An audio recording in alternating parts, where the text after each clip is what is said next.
Good evening बच्चों।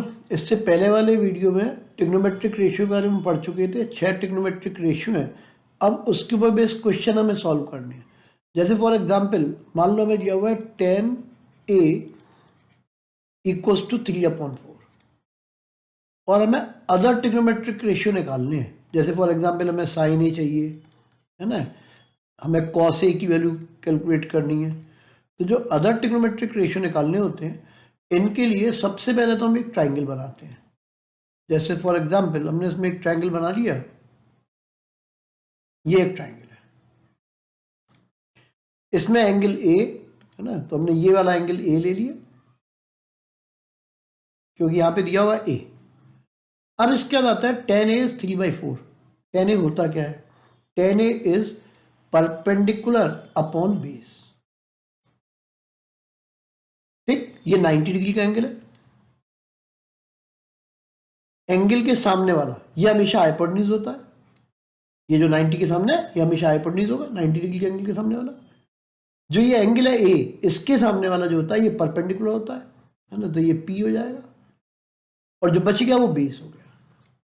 इसका मतलब क्लियर है कि हमें परपेंडिकुलर गिवन है एंड परपेंडिकुलर इज 3, हमें बेस गिवन है एंड बेस इज 4।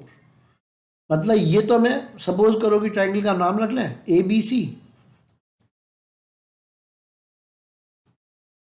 अब हमें ए बी गिवन है 3 एंड ये गिवन है 4, तो पाइथागोरस थ्योरम से हम कैलकुलेट कर लेंगे। तो ए C square is equals to आ जाएगा 3 का स्क्वायर दैट इज 9 प्लस 4 का स्क्वायर दैट इज 16। तो ए सी की वैल्यू पाइथागोरस थ्योरम से हमेशा कैलकुलेट होगी, है ना, और ये आ जाएगी इक्वल्स टू 5। ये हमें ए सी पता चल गया।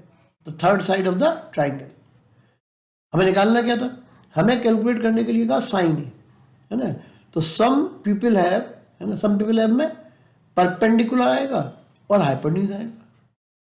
अब देख लो परपेंडिकुलर कितना है, वो 3 है एंड हाइपोटेन्यूज वो हमने निकाल दिया, A C is the hypotenuse which is 5। तो ये आंसर हो गया साइन ए का। मान लो मैं कॉस ए निकालना है, तो कर्ली ब्राउन हेयर, है ना, तो आ जाएगा बेस अपॉन हाइपोटेन्यूज। अब इसमें बेस जो दिया हुआ है वो 4 है एंड हाइपोटेन्यूज 5 है। तो इससे हम अदर ट्रिग्नोमेट्रिक रेशियो जो है वो कैलकुलेट कर सकते हैं, है ना। इसी तरह के बहुत अच्छे अच्छे कुछ क्वेश्चंस हैं। जैसे इस क्वेश्चन में दिया है फ्रॉम द फॉलोइंग फिगर, ये फिगर दी हुई है ना, हमें साइन ए निकालना है, सेक ए की वैल्यू कैलकुलेट करनी है and cos square A plus sine square A की वैल्यू निकालनी है ना। तो ये जो cos square A plus sine square है ये आइडेंटिटी होती है, वो अभी हम निकाल देंगे। तो एग्जाम में हो सकता है खाली इसी की वैल्यू कैलकुलेट करवा लें फॉर एनी ट्राइंगल। अब हम क्या करेंगे, हमें ए बी दिया हुआ है, हमें ए सी बी सी दिया हुआ है, ए सी हमें कैलकुलेट करना है। तो वही Pythagoras theorem, A C square is equals to A B square then plus B C square. फिर ए बी स्क्वायर, वो ए दिया है तो A square plus again A square, simplify करेंगे तो आ जाएगा 2a स्क्वायर। और डेफिनेटली यदि हमें ए सी निकालना है तो अंडर लेना पड़ेगा। तो ए सी इज इक्वल्स टू, है ना, √2a या a√2 लिख सकते हो। ये हमने ए सी की वैल्यू कैलकुलेट कर ली, ठीक, यानी कि हमने ए सी निकाल लिया और वो आ गया a√2।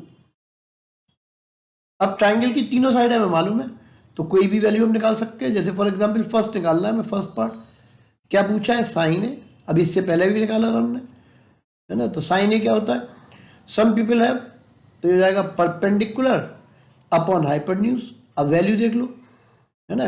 अब इसमें ए एंगल ये वाला है, ये ध्यान रखना, एंगल ये ए वाला ये है, तो एंगल के सामने वाला ये परपेंडिकुलर होता है और दूसरा जो बच गया वो बेस हो गया। 90 के सामने वाला हाइपोटेन्यूज हो गया। दैट मीन्स परपेंडिकुलर की जगह ए दिया हुआ है हमें और हाइपोटेन्यूज की जगह भी हमने निकाला a√2। तो सॉल्व करेंगे तो आ गया 1/√2। तो ये पहला आंसर हो गया, ठीक है ना। The first answer is 1/√2। Second part में जो सेकेंड पार्ट दिया हुआ है इसमें हमें सेक ए की वैल्यू निकालनी है ना। तो सेकेंड पार्ट सॉल्व करने के लिए सेक ए बेसिकली कॉस ए का रेसिप्रोकल होता है। तो पहले मैं मान लो कॉस ए निकाल देता हूं, curly brown hair base upon hypotenuse. अब बेस ए दिया हुआ है एंड हाइपोटेन्यूज a√2, तो 1/√2 आ गया। लेकिन हमें कॉस ए तो निकालना नहीं है, हमें निकालना है sec a की वैल्यू, तो इसका रेसिप्रोकल आ जाएगा sec a √2। ये सेकेंड आंसर आ गया। इन द थर्ड पार्ट, जो तीसरा पार्ट है, इसमें एक आइडेंटिटी है ना, कॉस स्क्वायर ए साइन स्क्वायर ए, इसको हमें कैलकुलेट करना है। तो हम लिख देंगे third part cos square A plus sine square ए। अब कॉस स्क्वायर ए की वैल्यू वो अभी अभी हमने निकाला है 1/√2 का होल स्क्वायर, प्लस साइन ए वो भी 1/√2 था तो उसका भी होल स्क्वायर, तो 1/2 plus 1/2 and this equals to 1, है ना। और ये एक आइडेंटिटी है जो कई जगह काम में आती है, हो सकता है खाली इसी को प्रूव करवा ले तो वह भी इसी ट्रायंगल से कर सकते हो। ये आइडेंटिटी आ गई, sine square A plus cos square A is always equals to 1, है ना। तो ये अलग से भी प्रूव में आ सकता है और वैसे भी अच्छा क्वेश्चन है। इसको बोलते हैं ट्रिग्नोमेट्रिक आइडेंटिटी। दैट मीन ए की कोई भी वैल्यू हो उसके लिए बिल्कुल सही बैठेगी। अब इस क्वेश्चन में 5 cos a minus 12 sin a equals to 0 दिया हुआ है। तो फर्स्ट ऑफ ऑल हम लिख लेंगे 12 sin a is equals to 5 cos a, और सिंप्लीफाई करेंगे इसको तो आएगा sin a upon cos a equals to 5/12। That means इस पूरी इक्वेशन में यदि हम डिवाइड कर दें हर एक टर्म को बाय द cos a, तो ये आएगा इसमें sin a upon cos a,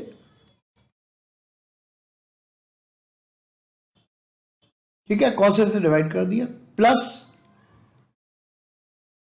cos a upon cos a, then divided by, यहां पे आएगा 2 cos a divided by cos a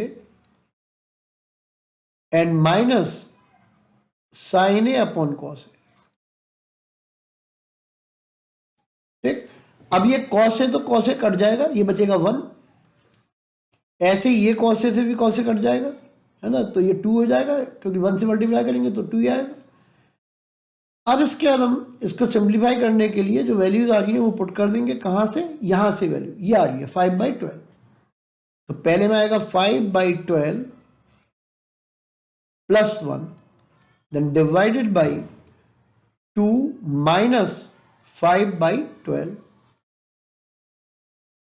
ऊपर वाले में एलसीएम आ जाएगा 12, तो हो जाएगा 5 then plus 12 then divided by, again 12 LCM ले लेंगे नीचे, 12 मल्टीप्लाइड बाई 2 तो ये तो 24 हो जाएगा एंड माइनस 5, ऑब्वियसली 12 से ये वाला 12 कैंसिल होगा। अब 5 plus 12 that is 17 divided by 24 minus 5 तो ये 19 हो जाएगा। और आंसर लिखना मत भूलना बेटे बिल्कुल भी, हम चाहते तो इसको ट्रायंगल बना के भी कर सकते थे, वो लंबा मेथड है ना। जैसे हम इसको ले लेते 10a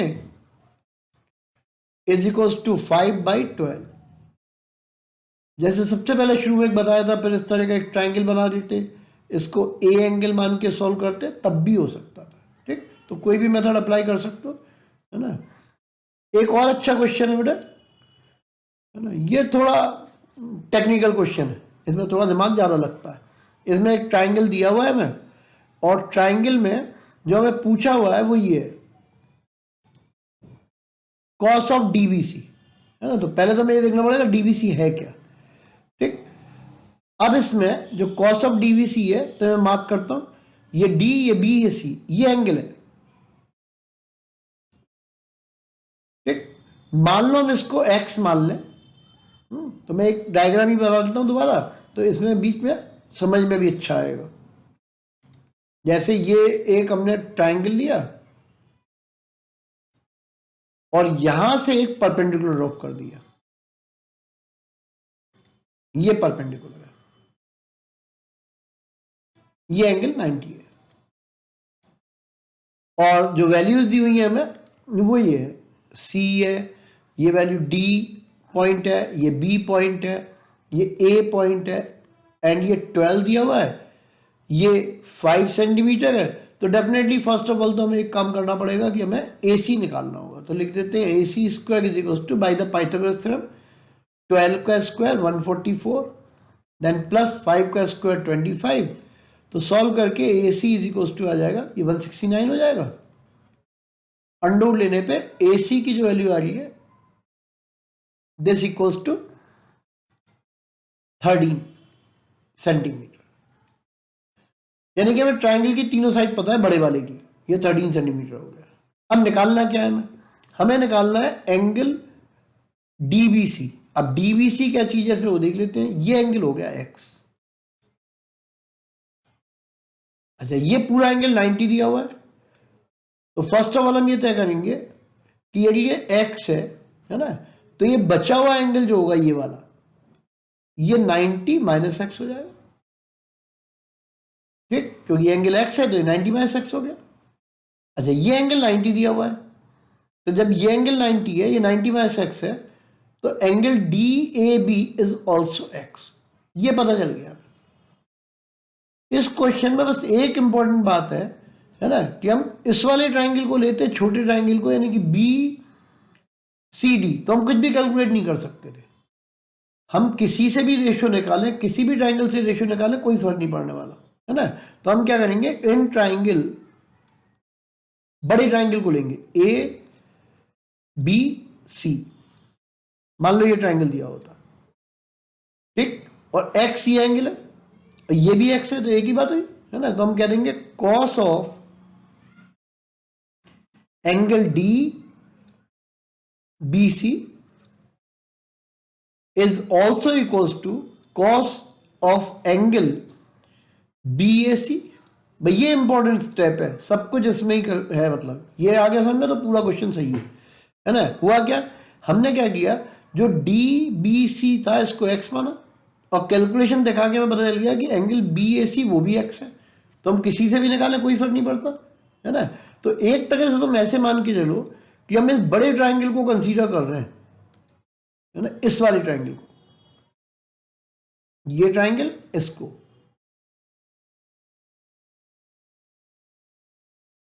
ठीक, इस बड़े ट्राइंगल को कंसीडर कर रहे हैं हम, छोटे वाले से कोई मतलब नहीं है। तो यदि हम इस बड़े ट्राइंगल को कंसीडर कर रहे हैं, है ना, तो हम इसको लिख सकते हैं फर्दर। अब कॉस थीटा क्या होता है, कर्ली ब्राउन हेयर, यानी कि बेस अपॉन हाइपोटेन्यूज होता है, बेस अपॉन हाइपोटेन्यूज, है ना। चाहो तो इसको अलग से भी लिख सकते हो। अब बेस अपॉन हाइपोटेन्यूज कैसे निकलेगा, है ना, बेस क्या होगा, तो यदि मान लो ये एंगल एक्स है, तो इसके सामने वाला ये तो बन जाएगा परपेंडिकुलर, यहां लिख देता हूं, ये बन गया परपेंडिकुलर, और ये हाइपोटेन्यूज हो गई होगा, क्योंकि हम बड़े ट्रायंगल की बात कर रहे हैं, ट्रायंगल एबीसी की, तो ये हाइपोटेन्यूज हो गया। जो बच गया ये बेस हो गया। यानी कि क्लियरली हमें तीनों पता चल गए, बेस कितना है, हाइपोटेन्यूज कितना है ना। हमें क्या लिखना था, बेस अपॉन हाइपोटेन्यूज। तो बेस कितना है, 12 है, एंड हाइपोटेन्यूज कितना होगा, वो 13 है। तो ये आंसर आ गया।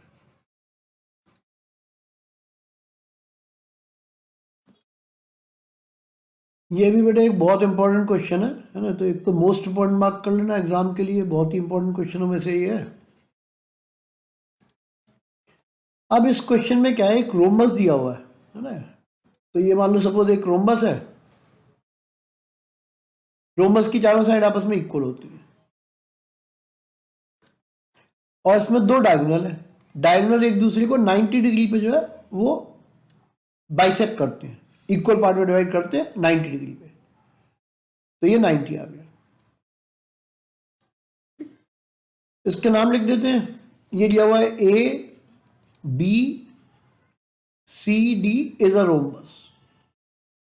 एक बात, A C and B D bisect each other at O, तो ये ओ पॉइंट हो गया। एंड कोसाइन, कोसाइन मतलब कॉस, है ना, तो cos angle C A B ये दिया हुआ है अपने को। इज 0.6, ये गिवन है। ठीक, तो एक डायग्राम और ये चीज हमें दी हुई है। अब cos CAB क्या है? CAB ये वाला एंगल हो गया।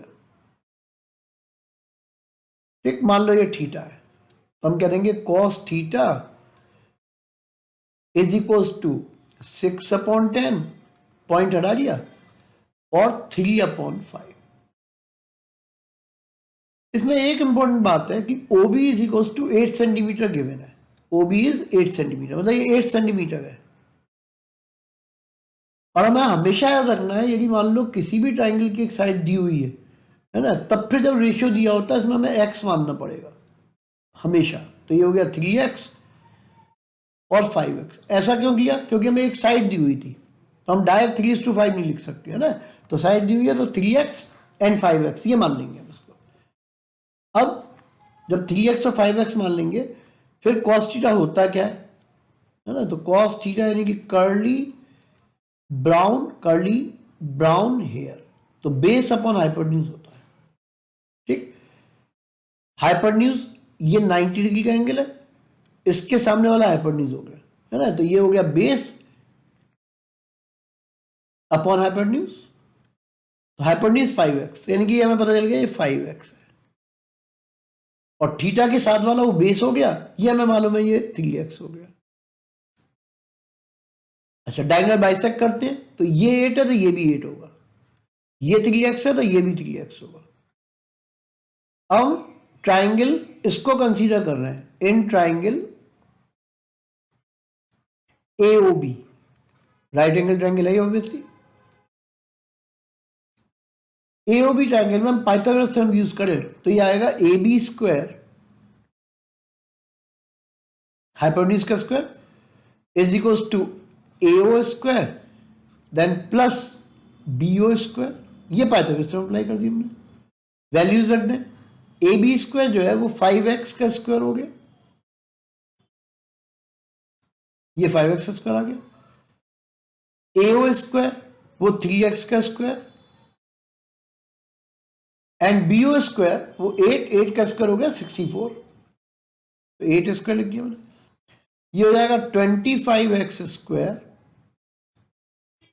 Minus 9x square is equals to 64, तो 16x square is equals to 64। तो x स्क्वायर की वैल्यू पता चल गई, वो 4, और x क्योंकि डिस्टेंस है तो केवल पॉजिटिव, ये 2 आ गया।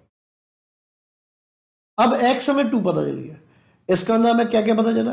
एक चीज AB जो मैं निकाल ली थी साइड, 5 इंटू 2 10 सेंटीमीटर, एक आंसर तो ये पता चल गया बेटा। द डायगोनल्स BD डायगोनल वो तो पहले ही पता चल गया था, 8 + 8 16 सेंटीमीटर, ये एक आंसर हो गया। एंड AC है ना, ये निकालना है, तो 3x ही है, 3x ही है, टोटल हो गया 6x, है ना। तो हम लिख देंगे AC इज इक्वल्स टू,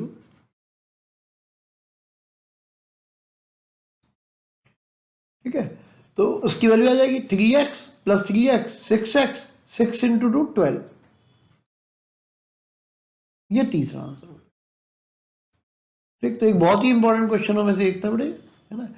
एक क्वेश्चन और है जो अक्सर का एग्जाम में बहुत आता है, ये वाला क्वेश्चन। इसमें भी क्या है कि हमें किसी भी जगह राइट एंगल नहीं दिया, तो सबसे इंपॉर्टेंट बात यह है इस वाले क्वेश्चन की कि हमें पहले एक परपेंडिकुलर ड्रॉप करना पड़ेगा, ये परपेंडिकुलर बनेगा ऐसे। ठीक, ये हमने परपेंडिकुलर ड्रॉप कर दिया, और पाइथागोरस थ्योरम कई बार अप्लाई कर दिए हमने, है ना। ये 12 है, ये 13 है, तो CD is equals to by Pythagoras theorem 5 centimetre आ जाएगा, तो ये 5 पता चल गया। अच्छा, ये 5 है तो ये भी 5 होगा, रेक्टेंगल की अपोजिट साइड्स, है ना। अब इसका मैं नाम रख देता हूं, मान लो M, हमने इसको कॉल कर दिया, इस पॉइंट को M, ये पॉइंट M है, तो AM की वैल्यू जो आएगी, AM इज इक्वल्स टू, है ना, वो हो जाएगा AB टोटल है ना, ये ए बी टोटल हो गया और इसमें से ये घटा देंगे हम बी एम, मतलब ए बी जो है ये तो टोटल थी 14 माइनस इसमें हमने 5 कम कर दिया बी एम का तो बचा 9, है ना, तो ये वैल्यू आ गई 9 के बराबर। ठीक, ये 9 आ गया। अब एक बार फिर से समझ लो, हमने डीसी कैलकुलेट कर लिया 5 है तो बी एम भी 5 होगा, अपोजिट साइड्स ऑफ रेक्टेंगल। ठीक, इसी तरह डीएम की वैल्यू ये भी 12 आएगी, अपोजिट साइड्स ऑफ रेक्टेंगल। फिर इसके बाद हमने क्या किया, ए एम निकालना था, टोटल ए बी 14 है, 14 में से 5 कम कर देंगे तो ए एम की वैल्यू आ जाएगी 9, है ना, ये हमने ए एम निकाल दिया, ये ए एम इज 9। ठीक, अब करना क्या है, find the value of sine phi, है ना, फाई ये वाला एंगल है, तो sine phi is equals to, पहला part the value of sine phi is equals to, है ना, ये हो जाएगा साइन आएगा सम पीपल हैव, यानी कि परपेंडिकुलर अपॉन हाइपोटेन्यूज, तो वो जाएगा 5 अपॉन हाइपोटेन्यूज हो गया 13, एंगल फाई है, फाई के सामने वाला ये परपेंडिकुलर हो गया, है ना, ये परपेंडिकुलर और हाइपोटेन्यूज 90 के सामने वाला होता है। देन हमें दूसरा निकालना है टेन थीटा, है ना, टेन थीटा निकालने के लिए हम इस वाले एंगल को कंसीडर करेंगे, ये थीटा एंगल है, तो टेन थीटा इज परपेंडिकुलर यानी कि 12 अपॉन बेस, वो 9 हो जाएगा, तो सॉल्व करेंगे तो 4/3 वैल्यू आ गई, ये एक और आंसर हो गया। ठीक, तो ये दो आंसर तो ये हो गए, वो आंसर एग्जाम में लिख जरूर देते हैं हाईलाइट करके, जिससे कंफ्यूजन नहीं हो कोई भी। अब इसका सेकंड पार्ट, तो जो सेकंड पार्ट है इसका, इसमें कहा है एक्सप्रेस एडी, है ना, एडी क्या चीज है, तो एडी इसमें ये हाईलाइट कर दिया हमने, ये एडी है, इसको एक्सप्रेस करना है हमें, ये एडी है। ठीक, एक्सप्रेस एडी किसके टर्म में, इन टर्म्स ऑफ थीटा, तो थीटा ये वाला एंगल है ना, तो हम लिख सकते हैं साइन थीटा की वैल्यू लिख सकते हैं क्योंकि हाइपोटेन्यूज है, तो मैं ऐसे लिख दूंगा sine theta is equals to perpendicular upon hypotenuse. अब परपेंडिकुलर तो 12 है इसमें और हाइपोटेन्यूज एडी है जो हमें कैलकुलेट करना था, तो इसका अंदर ही हो जाएगा AD is equals to 12 upon sine theta and this equals to 12 cosec theta. ठीक, तो ये भी आंसर हो गया। इसमें यदि हम ये परपेंडिकुलर ड्रॉप नहीं करते तो फिर क्वेश्चन सॉल्व होने वाला नहीं था।